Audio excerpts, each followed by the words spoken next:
Jesus had something to say about aliens? Yes, he did, in the Gospel of Luke, in a verse that has been totally misunderstood. In fact, it hasn't only been misunderstood, it's been just not understood at all. Maybe that's why you haven't heard about this. But by looking at the original Greek words used, we can figure it out. And yes, it's about aliens. Aliens that will appear during the end times, the times that we're living in right now. And of course, this fits with what our media has to say. Those who watch the History Channel, they just love to hear this. With all their ancient alien documentaries. And those who love all the UFO sightings by the governments of this world love this too. See, they say, we were right all along. Well, maybe not exactly right, but something is happening, and Jesus has something to say about it. This is Bible teacher Nelson Walters, and that's why we're talking about this today. But be sure to watch the entire video, because it won't all be clear unless you watch it all. Remember, we're talking about something here that no one else has realized up to this point. So you have no point of reference on this at all. So watching all of it is the only way to grasp what Jesus was really saying. And then when you get all the way through it, you're going to be amazed. But before we go there, we have to explain what Jesus had to say about the end times in total. However, when we think about Jesus in the end times, we generally only think of the Olivet Discourse, that long answer that Jesus gave his disciples during the last week of his life. Jesus had just prophesied to them that the temple would be destroyed. And when that happened, not one stone would be left on another. The disciples were shocked by this. That was the center of their worship in their nation, so they asked the obvious question, when will these things be? And Jesus proceeded to give them a long and detailed answer. However, throughout his ministry, Jesus had been giving the disciples hints about the things that would happen in the future. Matthew 16:27, he told them, "For the Son of Man is going to come in the glory of his Father with his angels, and will then repay every man according to his deeds." So they knew at some point Jesus was returning in the sky with an army of angels. In John 5:25, he told them there would be a resurrection. "Truly, truly, I say to you, an hour is coming, and now is, when the dead will hear the voice of the Son of God, and those who hear will live." And in the parable of the wheat and the tares, he explained that upon that return, the angels would gather together the righteous to his kingdom. So the disciples had this basic understanding of what the return of Jesus would be like before all this started. But in the final couple weeks of his life, Jesus began giving them more details about what that time would be like before his return. And it was at that time he gave them the first hints that the people of the end times would encounter aliens. Yes, he did say that. Let me show you the first passage. The Bible's pretty clear when and where this happened. Luke was just a great historian and always gives us the order of events. While he was on the way to Jerusalem, he was passing between Samaria and Galilee. Luke 17:11. This was Jesus' final trip to Jerusalem, where he would lay down his life and be crucified. And he wasn't there yet. He and the disciples were just crossing the border from Galilee to Samaria, and was probably maybe a week, 10 days away, because this was the Passover season. It was probably around the 1st of Nisan. Jesus had just healed 10 lepers and had been questioned by the Pharisees of that region about the coming of the kingdom of God. What would be the signs? And probably because of that latter question, I can assume the disciples had questions too, and Jesus gave them a relatively detailed explanation. He told them he would return like lightning, that there would be no missing his return. But this was important because there would be imposter messiahs before he returned. He followed this up immediately with an explanation of what the time immediately before his return would be like. And just as it happened in the days of Noah, notice he said it would be just like the time before the flood. So it will also be in the days of the Son of Man. They were eating, they were drinking, they were marrying, they were giving in marriage, until the day that Noah entered the ark and the flood came and destroyed them all. Okay, imagine you're one of the disciples and you hear this. What would you think Jesus meant by this? That the days of Jesus' return would be just like the days before Noah's flood. What were the days before Noah's flood like?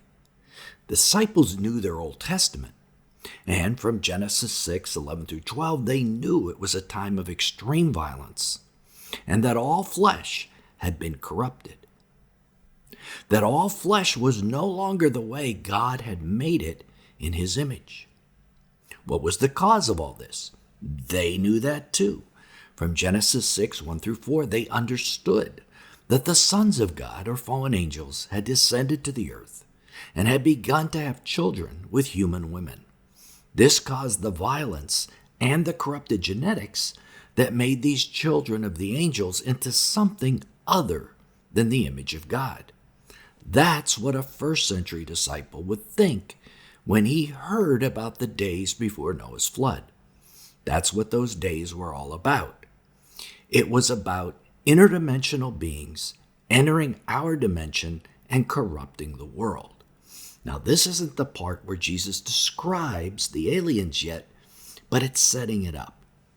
So when they heard the days of Noah would be just like the days of the return of Jesus, that's what a first-century disciple would think. That interdimensional beings or fallen angels would be wreaking havoc again before Jesus returns. The History Channel would call these beings from other planets. They'd call them extraterrestrials. They were extraterrestrials, but not from another planet, but from another dimension. They were from heaven, the abode of God, which isn't some far-off galaxy, but an invisible realm that's as near as right next to you, but invisible. And only by pulling back a curtain are you able to see and experience that realm. Now, ancient cultures like the Greeks, Egyptians, Sumerians, Babylonians, they called these interdimensional beings gods. But they were actually fallen angels, fallen heavenly beings who sinned against the one true God. And all ancient cultures wrote about them and worshiped them. And Jesus told us they're coming back. The History Channel calls them aliens. And they were alien, or not meant for the earth. Webster's dictionary defines an alien as a resident of one country who was born in it and owes allegiance to another country. And this is the meaning we should concentrate on. But rather than country, we should substitute dimension, meant for one dimension but coming to another dimension. Revelation 12:7 through 9 tells us how and when this is going to happen. And there was war in heaven, Michael and his angels waging war with the dragon. The dragon and his angels waged war, and they were not strong enough. And there was no longer a place found for them in heaven. And the great dragon was thrown down, the serpent of old, who is called the devil and Satan, who deceives the whole world. He was thrown down to the earth, and his angels were thrown down with him. So there is zero doubt that fallen angels and Satan will be on the earth in the last half of the 70th week of Daniel. They are currently invisible, but they're active in our world, tempting mankind to sin. We know that. So after they're cast down, they will be different. Likely they will be visible and active.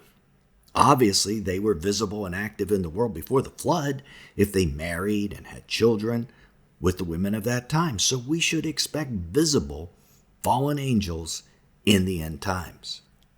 And this brings us to the passage where Jesus discusses this in more direct language. Thank you for continuing to watch so I could give you the upfront part of the story and explain it in more detail, but now we're getting to the part that you really wanted to hear. We've been discussing what Jesus had to say to the disciples about a week to 10 days prior to his entering Jerusalem. But when he denounced the scribes and Pharisees with "Woe to you, scribes and Pharisees" in Matthew 23, something changed. Jesus had crossed a line that could never be recrossed. And the disciples wanted more information, so Jesus went into greater detail in the Olivet Discourse. All four gospel writers recounted what he said that day. Matthew in Matthew 24 through 25, Mark, who wrote down Peter's account in Mark 13, and John, who wrote his remembrance years later in the book of Revelation, chapters 6 and 7.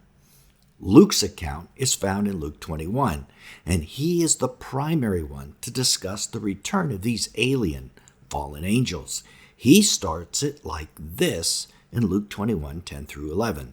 Then he continued saying to them, "Nation will rise against nation, and kingdom against kingdom, and there will be great earthquakes in various places, plagues and famine." Now, this much you're probably familiar with from Matthew and Mark. You've heard this many times. But Luke adds this additional phrase, "and there will be terrors and great signs from heaven." And if you read this in English, it doesn't sound anything special, certainly not like aliens. But in Greek, it takes on a whole new meaning. And that's what you came here to hear today. This channel presents lots of new teachings to you because we dig into these passages instead of looking at them just on a superficial basis. The word terrors, and there will be terrors, is the Greek word phobatror, meaning that which strikes terror. But some translations call it fearful sights. This word is only found in this one time in the New Testament, so that's not going to help in terms of what it means. In Greek mythology, however, a phobator was a god, the god actually of nightmares, personified nightmares, personified as monsters. So Jesus was saying to the disciples, there will be monster gods in the end times, the kind that you find in your nightmares. The next phrase in Jesus' sermon to the disciples makes clear what these monster gods are and where they come from. Signs from heaven. Notice the wording, not signs in the heavens, like signs in the constellation and stars, but signs coming from heaven. The preposition is apo, from or away from. So in other words, there will be signs coming out of heaven that are monster gods. What could this be other than fallen angels and Satan, the same ones cast out of heaven by Michael the archangel and cast to the earth? And they come to the earth. Jesus says these are signs from heaven, so they're signs. They're going to be visible to everyone. Did this strike the disciples as odd? No. Because just a week earlier, Jesus said the days before his coming would be just like the days before Noah's flood. And in those days, fallen angels descended to the earth and caused all sorts of havoc. So when Jesus said monster gods would come out of the heavens to the earth, the disciples understood this. The fallen angels were going to be returning. But to our culture, they won't be fallen angels. They won't announce themselves as, "Hey, hi there. I was an angel in heaven, but I've been kicked out and now I'm here on earth." No, they're going to appear in another form. They'll likely appear as aliens, disguised as an alien deception. And as you can see, even Jesus told us to expect this. It is only our lack of knowledge of ancient Greek that doesn't let us see it for ourselves. And our Bible translators' lack of a holistic view of end-time prophecy didn't let them see what Jesus was really saying either. So it's been a dilemma. Hopefully this video has been helpful. So when aliens appear in flying craft saying they were our creators and have returned to tell us how we really should live, you will know that it's a deception and who they really are. Click right here to keep watching. and discover how our society is being set up right now to accept this alien deception. Till then, this is Nelson, and I'll see you there.